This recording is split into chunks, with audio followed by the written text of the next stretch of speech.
cuando digas Julio. ¿Ya está? Bien. Bueno, vamos a hablar de otro de los aspectos extraordinariamente interesantes y potenciados en esta versión de TFS, que es el tema de la compilación y la integración continua. En TFS siempre ha existido un modo de automatizar la compilación de proyectos desde la primera versión. Antes existía una cosa que se llamaba Foundation Server Team Build. Era un mecanismo de compilación mediante el cual tú creabas desde Visual Studio, recálculo de desde Visual Studio, se creaba desde Visual Studio una definición de compilación, y esa definición de compilación pues tenía una serie de pasos. Básicamente consistía en que te bajabas código de .NET, recálculo de .NET, te lo bajaban, se instalaban una serie de agentes de compilación que se bajaban el código, lo compilaban y demás, ¿no? Este mecanismo de compilación, el Team Build, ha estado funcionando, o digamos que ha estado operativo hasta 2013. A partir de 2015 se ha puesto en marcha un mecanismo de compilación que ha dejado el Team Build completamente obsoleto. Sigue existiendo, pero yo, por ejemplo, he dejado de explicarlo en los cursos radicalmente porque esto no tiene ni punto de comparación. Entonces, lo que se busca ahora, lo que busca Microsoft es adquirir, y eso lo vamos a ver en esta segunda parte con mayor claridad, es adquirir a los programadores de cualquier sistema operativo, de cualquier tipo de programación. Gente que trabaja con Android, gente que trabaja contra Mac, gente que trabaja en Linux, de todo tipo. Eso es lo que buscan. Entonces, para eso es necesario abrir TFS al mundo, abrirlo a diferentes plataformas, abrirlo a diferentes entornos, abrirlo a diferentes formas de trabajar, abrirlo al open source, por ejemplo. Esto es una cosa muy importante. Mientras que antes Microsoft estaba, digamos, centrada en su mundo de .NET y todo lo demás parecía que estaba como fuera, ¿no? en el mundo exterior. El sistema de compilación del TFS ahora se puede desplegar en cualquier sistema operativo. Antes era necesario un Windows Server. Tenías que instalar los binarios de TFS y luego instalar el Team Build. Ahora ya no, ahora veréis cómo se instala. Podemos instalar un agente de compilación en Linux, en iOS, en Windows. Y entonces los agentes se instalan mediante una línea de comandos, un programa de línea de comandos que luego os explicaré, que os permite conectaros con el TFS, digamos, que tiene la información, y a partir de ese momento esa máquina se convierte en un agente de compilación. Entonces, ¿cómo funciona lo de los agentes de compilación? Pues ahora lo veremos en la demo, pero básicamente se trata de crear una cola de agentes, es decir, es un grupo de agentes en los cuales hay varios agentes de compilación, varias máquinas que están enlazadas a ese grupo y que son susceptibles de recibir trabajos de compilación. Cuando yo le digo a TFS que ejecute una compilación a través de sus agentes, lo que va a hacer es buscar un agente disponible y darle los trabajos a ese agente para que ese agente lo compile. Esto está pensado sobre todo en programas de gran tamaño en los cuales se tarda mucho en compilar. Yo conozco casos en los cuales la compilación de toda la solución puede tardar 20-25 minutos o media hora, o más. ¿De acuerdo? Es decir, esto es habitual, esto no es una cosa extraña. Claro, quizás no es nuestro caso, pero nosotros hacemos proyectos más limitados, le damos al F5 y ya está, funciona, ¿no? Pero hay otros casos en los cuales hay que compilar DLLs, hay que compilar una web, hay que subir paquetes Nugget, hay que hacer no sé qué, hay una serie de cosas que hay que hacer, muy complejas, hay que instalar un fichero de licencias, en fin, todos esos procesos son los que gestionan los trabajos de compilación, ¿de acuerdo? Esto lo vamos a ver mucho mejor con la demo. Entonces, cuando yo realizo un trabajo, una definición de compilación, esa definición de compilación ya no está limitada a .NET. Ahora puedo compilar Java, Android, lo que quiera. Es decir, cualquier agente es susceptible de compilar cualquier cosa. Con lo cual, aquí lo que vemos es que TFS ya no es una plataforma solo para el mundo .NET, es una plataforma universal, es una plataforma que aspira a la universalidad en el sentido de que cualquiera que programe en lo que sea puede trabajar con un TFS y hacer que el TFS distribuya trabajos de compilación a agentes que ni siquiera son Windows. Con lo cual, aquí Windows realmente casi no tendría nada que ver. Entonces, una vez que nosotros hemos... Lógicamente, la gente que tenga que compilar tiene que tener el compilador necesario, claro. Yo no le puedo decir a un agente de compilación que me compile algo que está escrito en Java si no tiene un compilador de Java puesto, lógicamente, un Eclipse o lo que sea. Y lo mismo pasa con Visual Studio. Un programa de WinForms no lo puedo compilar un agente de compilación Linux, eso es evidente, ¿no? No se puede. Entonces, hemos de tener la precaución de marcar los agentes de tal manera que sepamos qué agentes pueden compilar qué. Eso está también bastante claro. Entonces, una vez que hemos creado la definición de compilación, esta compilación se puede programar de diferentes formas. Una de ellas es por calendario, simplemente decirle, compílame cada viernes a las 4 de la mañana. Pues lo hará, ¿de acuerdo? Compilará, nos dará los resultados de compilación y nos depositará los resultados de compilación en un determinado directorio que le digamos. Pero lo interesante es que tenemos esto de aquí, que es la protección la compilación ligada a las protecciones de código. Es lo que se conoce como integración continua. La integración continua consiste precisamente en eso, en que cuando yo protejo código, cuando yo he acabado una tarea, inmediatamente se genera una compilación. Y eso ya es utilizable. Eso ya lo puedo entregar al cliente y el cliente lo puede evaluar. Eso es lo que hacemos al final del sprint. Entregar cosas que el propietario del producto puede evaluar. Entonces esto nos interesa muchísimo. ¿Qué pasos de compilación tenemos? Muchísimos, como veréis ahora. Tenemos multitud de tipos de operaciones que podemos hacer durante la compilación. Podemos crear paquetes de instalación, podemos ejecutar scripts de SQL, desplegar paquetes de sys, mover archivos por FTP, moverlos dentro de un directorio, moverlos de una máquina a otra, descomprimirlos, multitud de cosas. Publicar en las tiendas de Microsoft, Google o Apple, es decir, publicar cosas que hayamos escrito en Android o que hayamos escrito para macOS. En fin, hay multitud de tareas y encima hay más en el Marketplace que veremos durante la demo. Entonces, hemos hablado de la compilación. La compilación tiene una serie de pasos que básicamente consiste en compilar una solución y el resultado de esa compilación llevarlo a algún sitio. Pero tenemos un nivel jerárquico superior a la compilación que es la versión. La versión básicamente es lo mismo, solo que está por encima de la compilación. Imaginemos que nosotros tenemos un entorno de producción y un entorno de test. Entonces, lo que queremos es que, dependiendo del caso, la compilación es la misma. Es decir, nosotros compilamos y compilamos. Pero, dependiendo del caso, queremos que esto se despliegue en el entorno de producción o se despliegue en el entorno de test. Pues bien, la versión sirve para eso. La versión sirve para colocar un nivel jerárquico superior y hacer que después de compilar se decida cuál es el entorno que se ejecuta, cuál es el tipo de versión que se ejecuta. Entonces, dentro de la versión, lo principal es el entorno, pero tenemos más cosas, tenemos variables, tenemos desencadenadores, tenemos parámetros de conservación, de preservación de versiones, pero básicamente el centro de la versión es el entorno. El entorno de versión, como veremos ahora, básicamente se compone de una compilación y de una serie de pasos que se realizan además de la compilación. Entonces, cada entorno realizará los suyos. Lógicamente, en unos casos pues haremos unas cosas, en otros casos haremos otras. De todas formas, esto lo mejor que podemos hacer es demostrarlo, ¿vale? Vamos a ver cómo funciona este mecanismo. Bien, yo lo que os voy a enseñar es una web, que es esta web de aquí.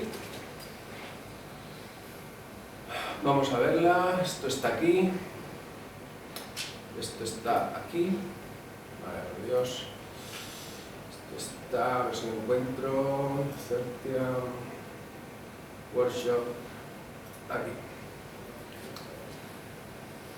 Bien, esta es una web que vamos a utilizar como ejemplo, como veis. Esto es una web que está localhost, como veis está en mi máquina, es decir, en esta máquina, quiero decir en esta. Entonces, la vamos a dejar aquí de momento. Entonces, yo lo que tengo aquí creado es una definición de compilación.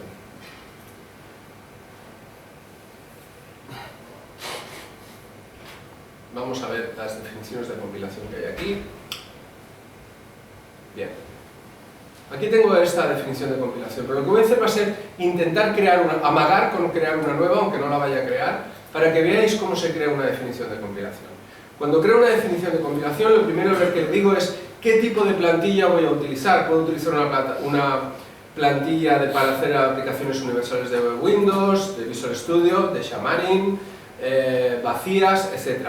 Si yo luego le digo cómo la voy a implementar, pero bueno, si le digo que quiero hacer una compilación, por ejemplo, esperad, que le voy a decir aquí, claro, si le digo de Visual Studio, pero hay más, si es que me selecciona por defecto esta de Visual Studio, pero como ves hay más. Puedo compilar en Android, en Ant, una aplicación de Fabric, una aplicación de SP.NET, de estas lo enseñaré más adelante, una aplicación de SP.NET Core, Gradle, Jenkins, Maven, en fin, son diferentes cosas que yo puedo compilar. Como veis, muchas de estas cosas no son en absoluto nada .NET.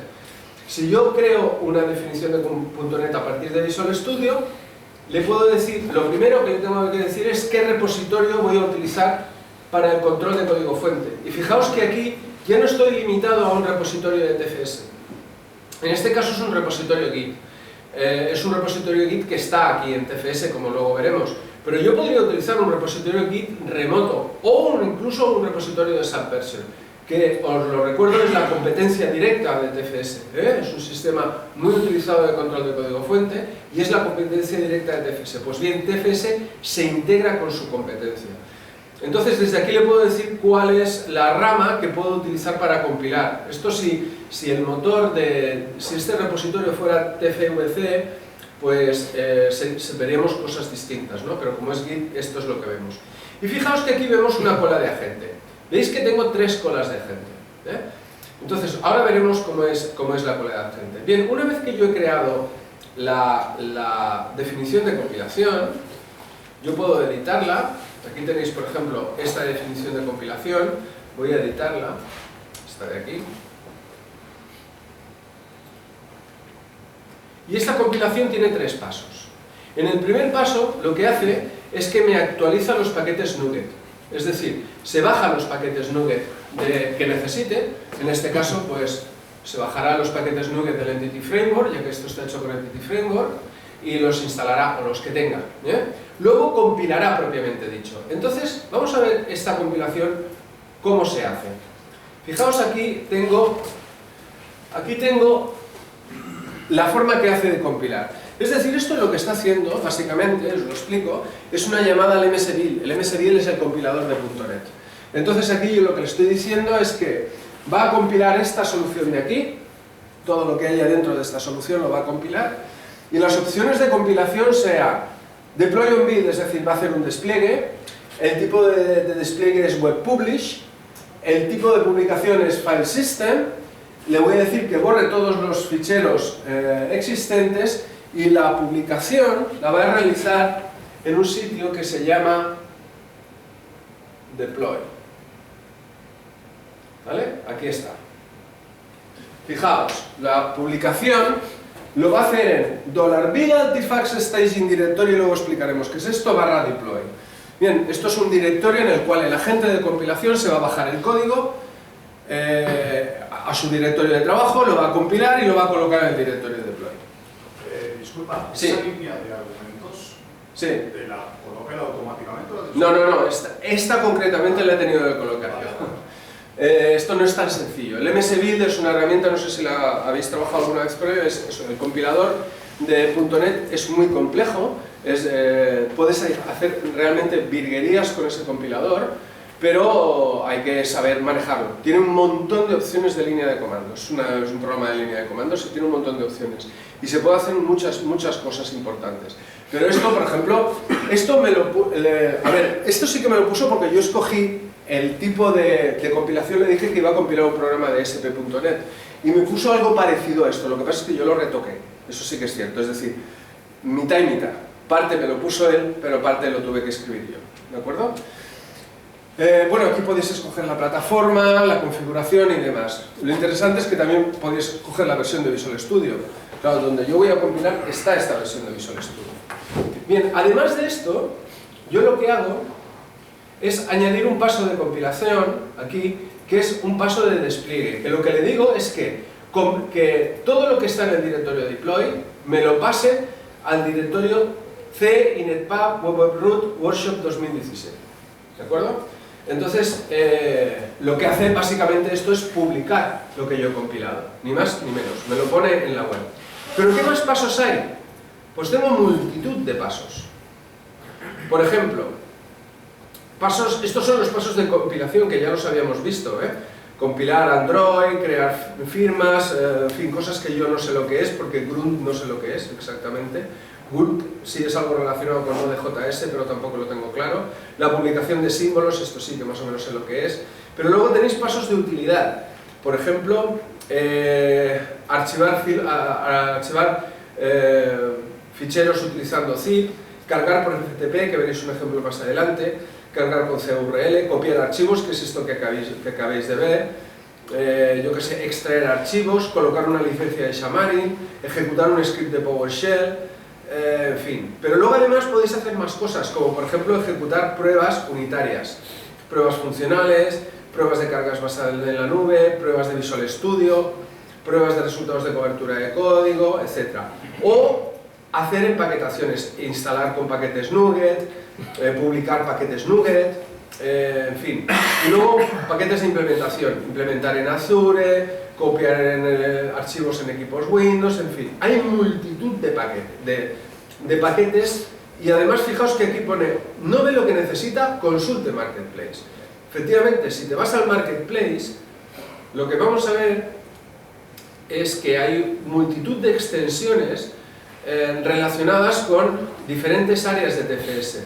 Por ejemplo, la que tiene más son Build and Release. Y entonces aquí podéis ver multitud de cosas que se pueden hacer relacionadas con la compilación.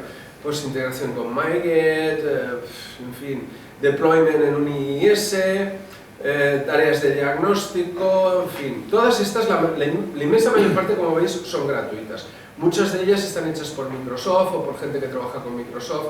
Pero además hay algunas más, es decir, tareas relacionadas con el código, tareas relacionadas con la colaboración, en fin. El Marketplace es un lugar interesante para ir a buscar algo que nos hace falta. Luego, si tenemos tiempo, os enseñaré alguna que yo tengo instalada y que va muy bien. En fin, la idea es que esto va a compilar, como hemos visto. Entonces, ¿dónde va a compilar? Pues para compilar yo de lo que dispongo son las colas de agentes. Entonces yo lo que he hecho ha sido aquí, fijaos que tengo 3 colas de agentes, tengo una cola que se llama desarrollo y aquí me dice cuál es la máquina que está compilando, pero fijaos que está en rojo porque está inactiva. Estas son las compilaciones que se han realizado en esta máquina.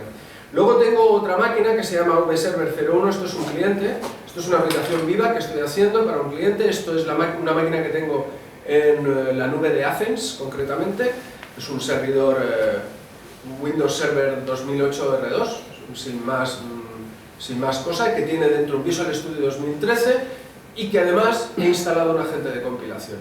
Y esta máquina es la que se encarga de compilar esa web. Yo la desarrollo en mi máquina, pero cuando la compila él y se lo mueve él, y entonces tengo una definición de compilación. Y luego tengo otra, que es este de aquí, otra cola de agente, que es Locris, que es nuestro servidor de TFS. Y como veis, el despliegue de la web Certia lo hago desde aquí. Es decir, yo lo que hago es que cuando tengo que modificar nuestra web, la de Certia, yo la modifico en Visual Studio en mi máquina. La compila Locris, que es el TFS, y la subimos a Athens, que es donde está la web. ¿Vale? Y esto se hace de una forma totalmente automatizada. Y se hace cada vez que yo protejo. Cuando le digo protejo, esto se hace solo. ¿De acuerdo? Y ahora vais a ver cómo se hace, cuál es ese proceso. Bueno, lo primero es que tengo que instalar un agente. Entonces, para instalar un agente, lo primero que hago es descargarme el agente. Entonces, el agente, como veis aquí, puede ser un agente para Windows, para OS X o para Linux. Entonces me descargaré una cosa u otra. Aquí tenéis las 3 versiones de Linux que están actualmente soportadas para los agentes. Entonces, en el caso de Windows, lo que te descargas es un fichero, que os lo voy a enseñar, que está aquí. A ver si lo encuentro. Está aquí. Es este de aquí, es este zip, ¿vale? Yo he desplegado este zip en el directorio cagent y entonces eso me ha creado todo esto de aquí, ¿de acuerdo? Entonces hay dos CMDs que se han de utilizar para configurar y ejecutar el agente. El agente desde luego se puede ejecutar como un servicio, pero yo en esta máquina no lo tengo como un servicio, por eso aparece como parado, porque no quiero que esté ocupándome recursos si no voy a compilar, este solo lo utilizo para las demos.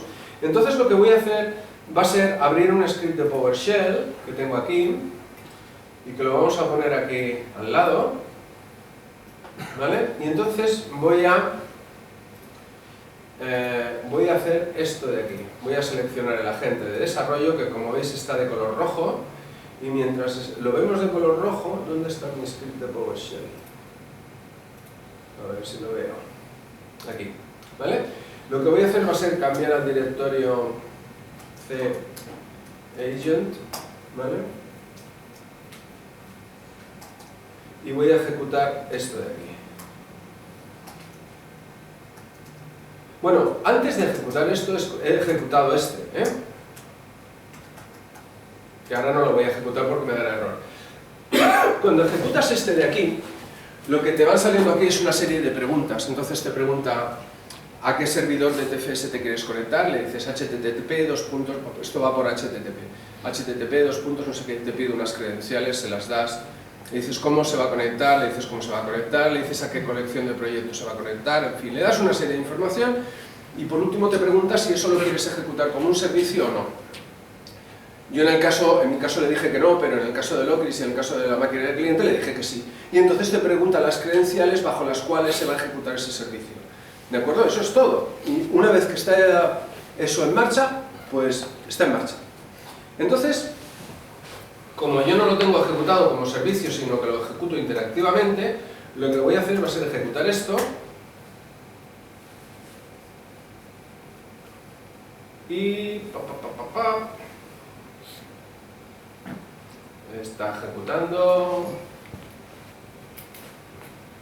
conectando al servidor, esperando los trabajos. Como veis ya está verde, ¿vale?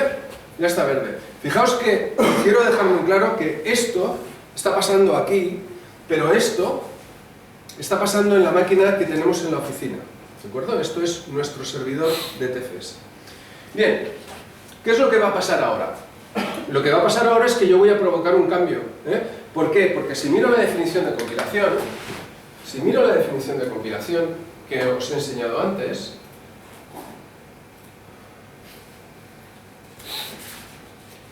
esta de aquí sería una edición. Aquí digo que la quiero editar.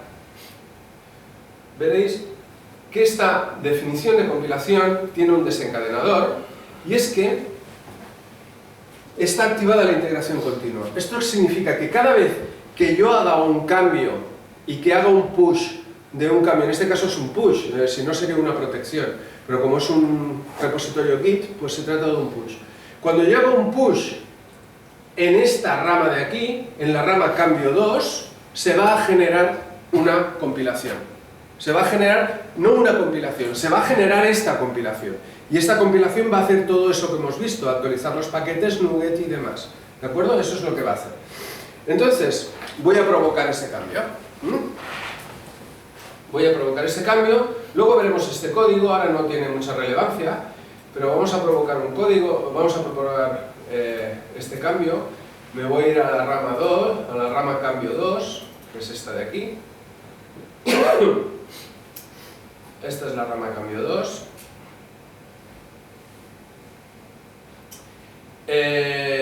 Como veis, ya lo dice, este es el texto correspondiente al cambio 2, y voy a cambiar sencillamente esto de aquí. Voy a cambiar esto, en vez de poner aquí learn more, voy a decirle, pues no sé, a ver dónde es que no lo encuentro. Aquí, ¿vale? Voy a decir aprenda más. ¿De acuerdo? voy a grabar esto, y una vez que lo tengo grabado, a ver, no se ve, ¿por qué no se ve? Aquí el cambio. Ah, no, no se ve.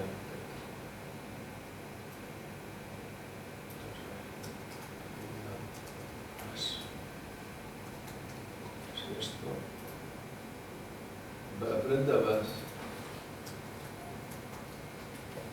Así sí, ¿vale? Grabo. Pero con grabar no es suficiente, lo que voy a hacer va a ser venirme aquí al Film Explorer, ver a ver qué cambios tengo pendientes. Tengo estos cambios pendientes, voy a poner un cambio, cambio, aprenda. ¿Vale? Y le voy a decir que no solamente quiero confirmar, sino que quiero confirmar e insertar. Luego explicaré lo que es esto. Entonces quiero confirmar e insertar, iniciando inserción, y ahora generará la inserción, se está conectando con el TFS a través de la web, lógicamente está metiendo los cambios dentro del TFS, y ahora ya está insertado. Entonces ahora venimos aquí a la compilación, y entonces venimos que está pasando, vamos a ver si me da tiempo de verla, porque es que si no a veces va tan rápido. Compilaciones, ¿ves? Solicitada ahora mismo, sin iniciar.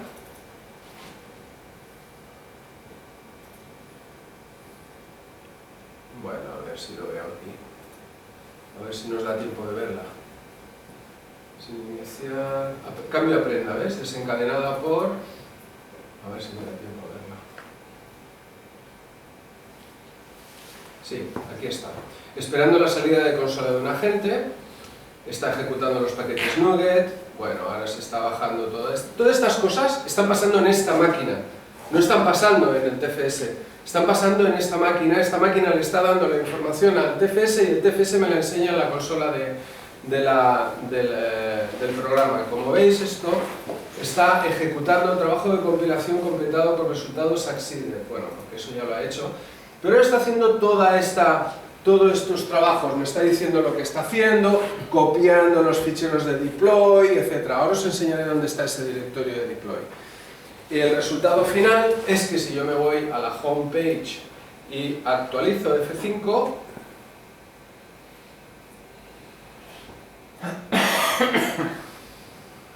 ya está aquí el cambio que yo he hecho. ¿De acuerdo? Esta es un poco la idea que hay detrás de todo esto. Es decir, la idea es que ya no me tengo que molestar en hacer todo el despliegue, colocar los ficheros, en fin, todo eso ya me he olvidado de hacerlo. Entonces esto funciona muy bien. Por ejemplo, os puedo enseñar una que es la que os he comentado antes, es decir, esta de aquí.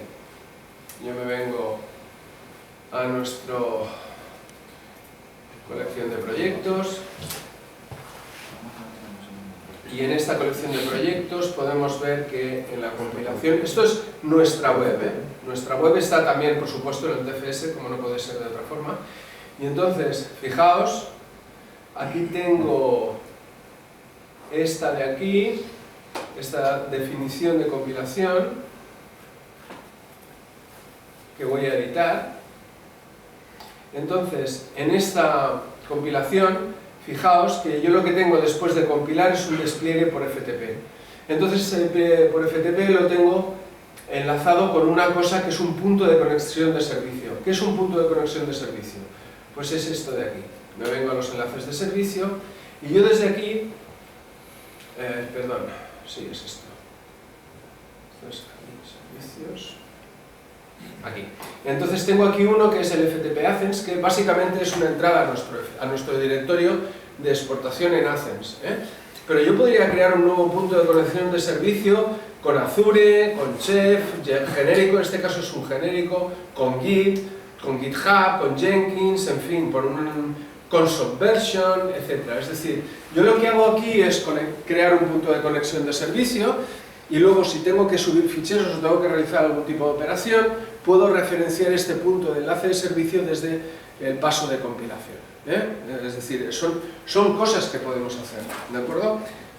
Podríamos entrar en explicar en detalle todas las opciones, pero hay multitud de opciones que podemos hacer. Insisto mucho en el tema de el marketplace, es decir, el marketplace hay cantidad de pequeñas herramientas que sirven para, entre otras cosas, para mejorar, para implementar pasos de compilación distintos, para publicar en la tienda de Apple, para publicar en la tienda de Android, para publicar en multitud de sitios, incluso para publicar en SAP, es decir, hay multitud de cosas, ¿no? Entonces, a eso hay que estar pendiente porque además el número de cosas del marketplace va creciendo cada día. Esto, como veis,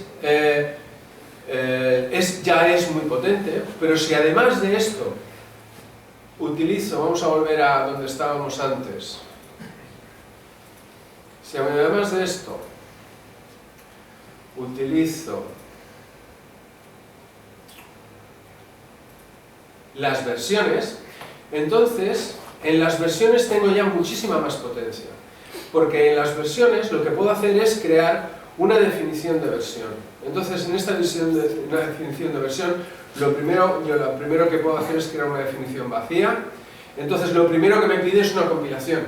Dice, bueno, ¿a partir de qué compilación vamos a crear las versiones? Claro, yo ya tengo una definición de compilación, podría tener,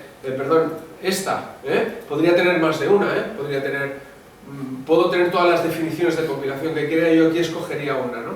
Entonces, le diría que quiero crear esta definición de compilación. Entonces, aquí como veis tengo un entorno, ya me creo un entorno, que yo puedo agregar todos los entornos, incluso puedo clonar estos entornos.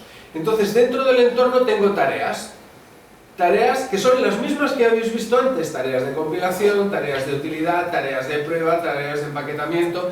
Es decir, yo lo que hago aquí es crear diferentes entornos que tienen diferentes nombres y ejecutar estos entornos según me convenga. Entonces, estos entornos también los puedo programar o bien les puedo asignar un desencadenador que dependa, por ejemplo, de la compilación. Si la compilación se ha creado y se ha creado bien, entonces desencadeno este entorno, ¿de acuerdo? Eso también lo puedo hacer. Es decir, hay multitud de opciones, no es una cosa que tenga sentido ahora que explique todas las opciones que hay porque son muchas. Es muy flexible y lo podéis adaptar a vuestras necesidades. Por ejemplo, yo me encuentro con clientes que tienen una problemática complicada porque están haciendo una ERP o tienen un programa muy grande que tiene muchas DLLs.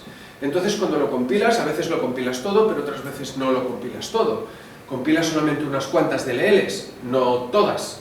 Entonces, claro, lo que pasa es que esas DLLs hay que moverlas a un directorio en el cual el resto de los programas tienen una referencia, porque claro, son las dependencias, pero, en fin, todas estas operaciones que son complejas y que normalmente las hacíamos con scripts y tal, es posible automatizarlas ahora gracias a TFS. E insisto mucho en que esto no está limitado a .NET, sino que lo podéis utilizar con cualquier herramienta de desarrollo, Android, Java, es decir, no está limitado a .NET. ¿De acuerdo? Esto es muy importante. Y desde luego, lo que es clave, y lo digo porque antes he remarcado lo de Visual Studio, es que aquí Visual Studio no interviene absolutamente para nada. Toda la definición de compilación, la programación, todo se hace desde la web. Es decir, no necesitamos Visual Studio en absoluto. Lo único que pasa es que, bueno, claro, la máquina que tenga que compilar algo de Visual Studio en .NET, pues tendrá que tener un Visual Studio. Pero para crear la definición de compilación, lo único que hacemos es acceder a la web y trabajar con lo que hay en la propia web de Team Foundation Server. ¿De acuerdo? Es un sistema muy potente que desde luego ha cambiado muchísimo respecto a lo que había antes. Yo, por ejemplo, antes no utilizaba integración continua, no lo hacía con el TeamBuild, porque era muy farragoso, el TeamBuild era muy molesto de utilizar, era muy difícil de personalizar, además el TeamBuild estaba hecho con una herramienta que está ya descontinuada, que es el Windows Workflow.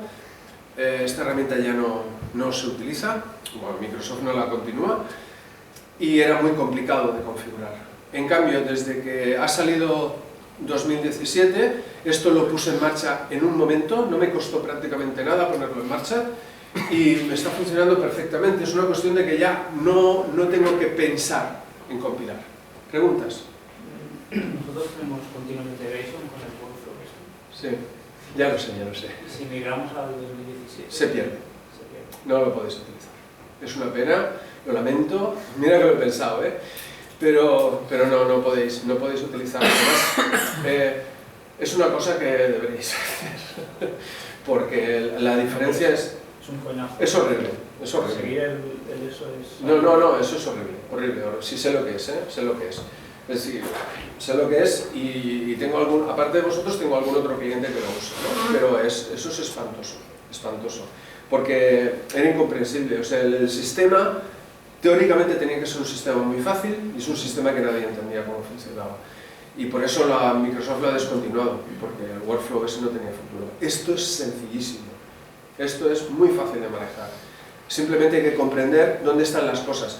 Por ejemplo, cuando se instala un agente, esto es importante que no lo he explicado, cuando se instala un agente, lo que hay que decirle es dónde están las cosas del agente.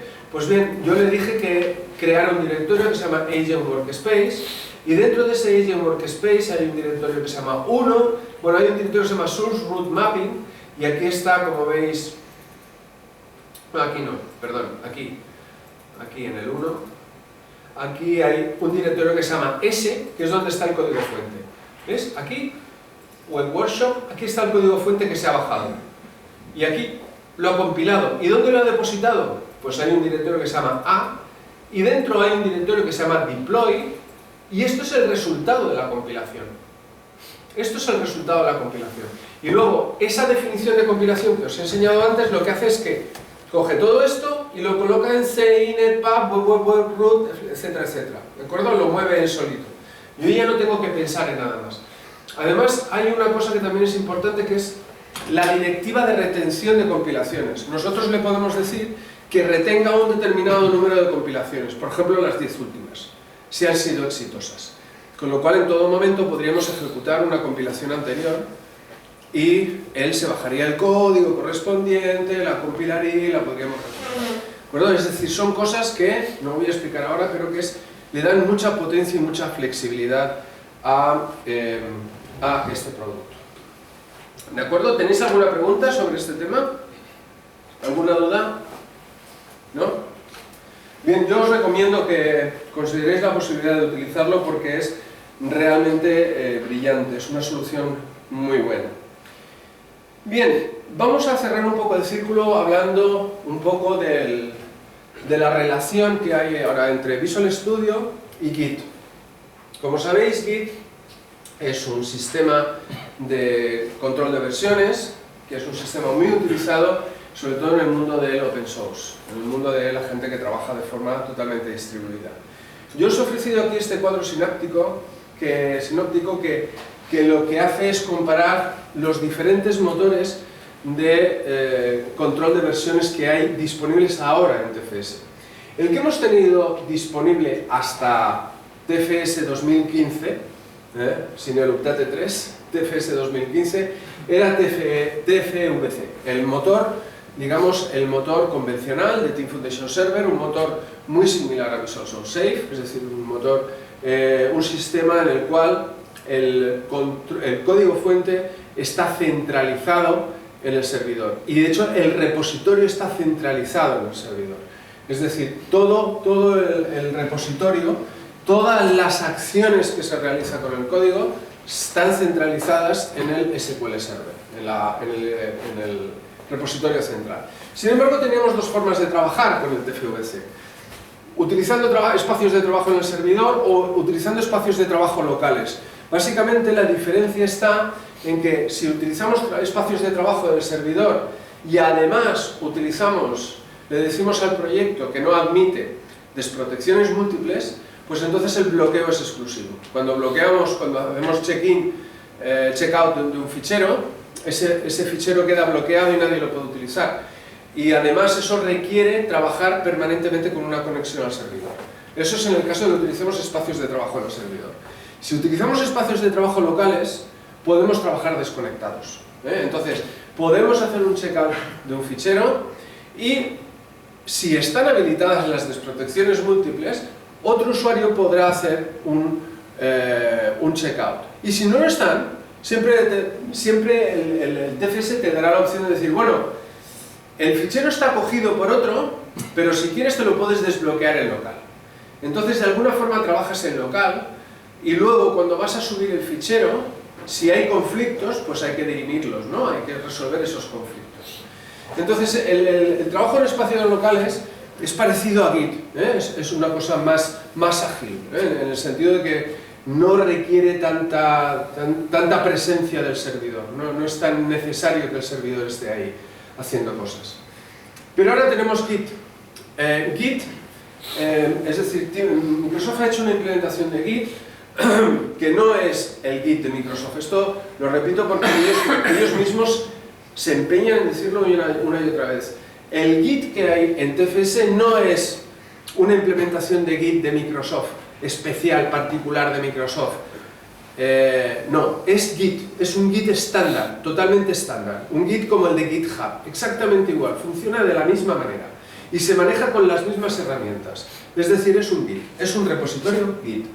Entonces, Git funciona de una forma completamente diferente. Es decir, en Git lo que predomina es el trabajo desconectado. En Git lo que hacemos es que clonamos un repositorio local y con ese repositorio local trabajamos y hacemos lo que nos dé la gana. Debemos crear muchas ramas y esas ramas quedan, digamos, dentro de nuestro repositorio. Cuando subimos el código ya terminado. No subimos todo el historial que tenemos en nuestra máquina del código, sino que subimos el código final, subimos esa rama, ¿de acuerdo? Subimos solamente esa parte de código que ya hemos probado y testeado.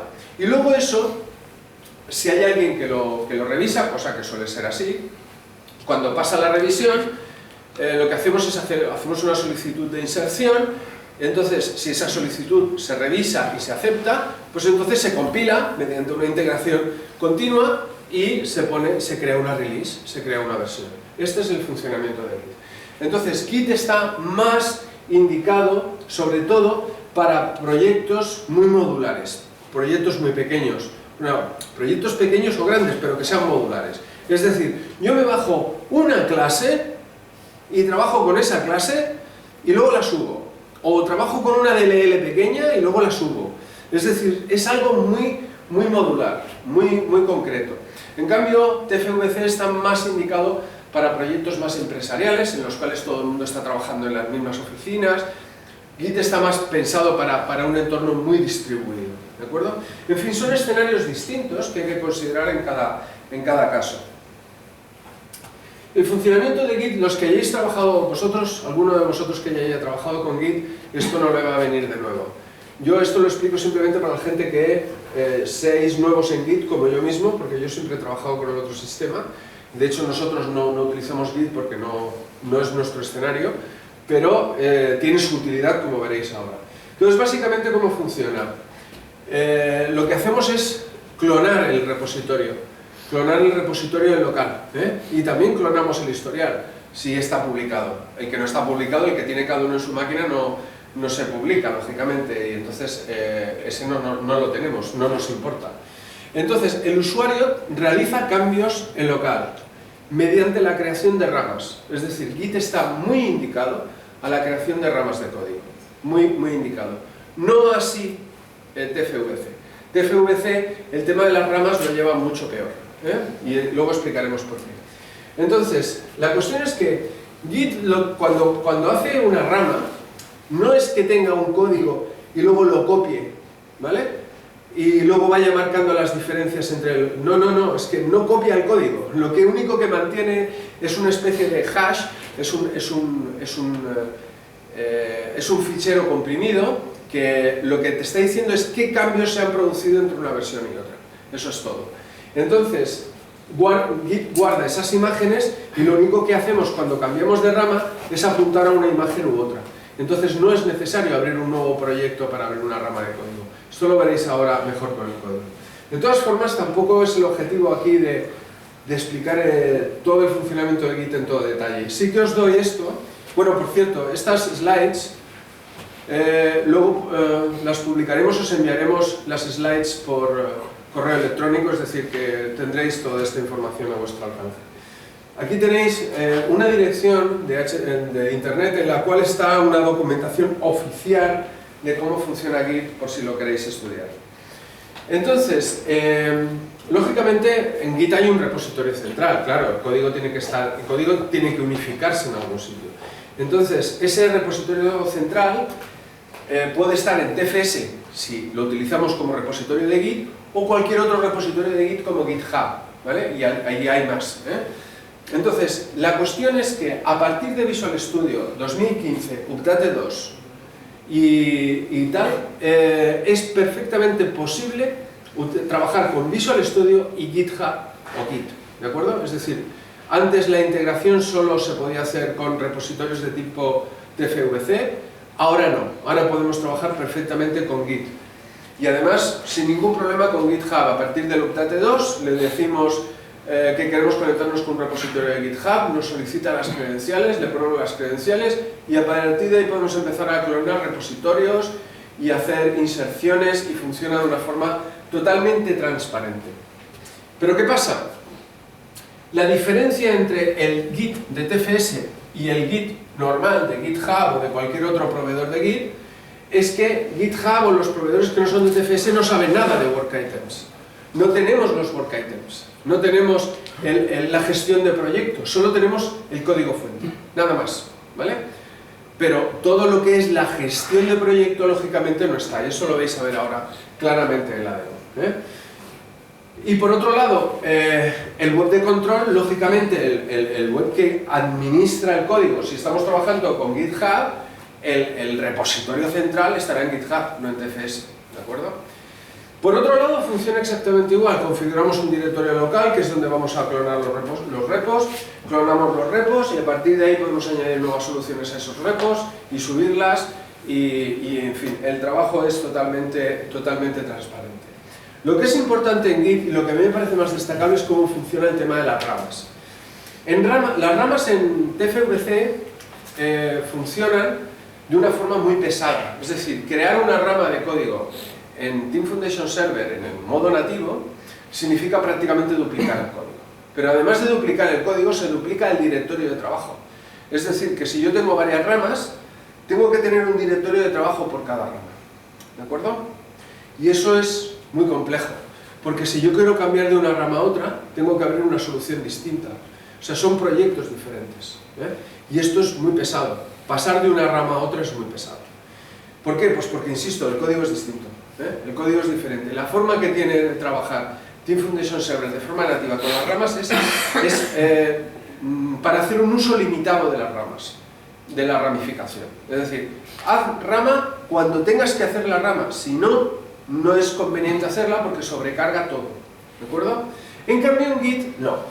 En Git la forma de trabajar es precisamente en ramas. Es decir, cada vez que hago un cambio, lo que hago es crear una rama nueva. A partir de una rama voy creando ramas, una ramificación, y yo puedo en cualquier momento volver a cualquier punto de una forma muy sencilla. Y ahora lo vais a ver. ¿Por qué? Pues porque una rama no es más que un puntero a un conjunto de cambios. A un conjunto de cambios que respecto a una rama anterior o respecto a la rama master, etc. Y entonces eso va muy rápido. Simplemente cambiando de rama vemos inmediatamente los cambios que se han producido en los ficheros. Y esto es una gran ventaja. Realmente esto es lo que a mí más me gusta de Git, precisamente es esta forma de gestionar las ramas. Entonces, que ahora la veremos. ¿Cómo funciona el flujo de trabajo en Git? Bueno, en el fondo es muy parecido al de TFVC. Lo que hacemos es que, lógicamente, primero hacemos una rama para hacer los cambios que queremos hacer, una o más ramas. Entonces, cuando hemos hecho esos cambios y vemos que funcionan, que los hemos probado y funcionan bien, etc., lo que hacemos es que los subimos, los preparamos para subir. Que hay una fase de preparación que es la fase de staging. Esta fase es parecida, por así decirlo, si alguno de vosotros ha trabajado con el shelving en TFS, pues es algo parecido, es decir, de alguna forma estás protegiendo el código, puedes volver atrás y demás, pero no lo has subido todavía, no lo has confirmado, por así decirlo. Una vez que has pasado ya la fase de staging, puedes confirmar los cambios en el repo local. Es decir, tú lo que haces es decir, vale, yo confirmo, ahora ya sé, esto está bien. Pero esto lo estás confirmando en el repo local, todavía no los has subido. Cuando has hecho todos los cambios que quieras y demás, entonces haces una inserción, haces un push, ¿de acuerdo?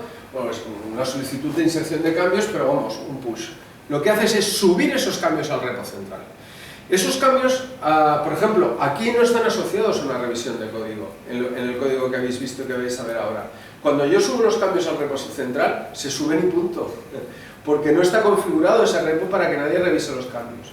Pero los repos normalmente se configuran para que haya alguien que revise esos cambios. Entonces, tú cuando insertas, no insertas directamente al repo central, sino que lo que haces es crear una solicitud de inserción.